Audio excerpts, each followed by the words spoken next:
auzu billahi mina seytaani rajiim bismillahi rahmaani rahiim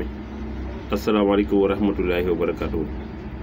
Ginnaaw bi ñu sant yàlla julli ci doon tàmba Seydina Muhammad sallallahu alayhi wa sallam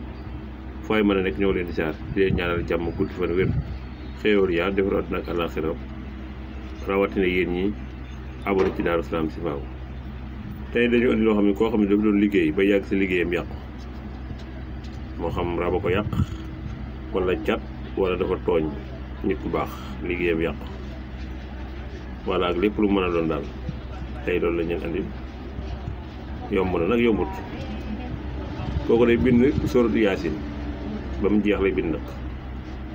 soratu yaasin lay bind ba mu jeex waaye ni mu koy bindee mooy bu bindee bismillaahi rahmaani rahiim def yaasin aay bu njëkk def laa ilaaha illa anta subhaanaka inni kuntu mina zaalimiin def war quraanul hakiim tegaat ci laa ilaaha illa anta subhaanaka inni kuntu mina zaalimiin ba yaasin jeex noonu la koy bindee. kon daal lay bind soratu yaasin ba mu jeex waaye diggante aay bu nekk da cee dugal laa ilaaha illa anta subhaanaka inni kuntu mina zaalimiin ba yaasin ca jeex ba saar wa jeex daal. bu ko bindee ba mu jeex mu def ko saafara def ca parfum bu ñuy wax safaraan mu sangoo ko juróom-ñaari fan. da koy bind def ko saafara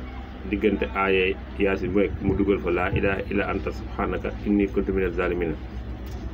moo xam raba ko yàqal moo xam junne la moo xam dafa tooñ ak lépp bépp yàqu-yàq boo xam daal dafa def liggéeykat bi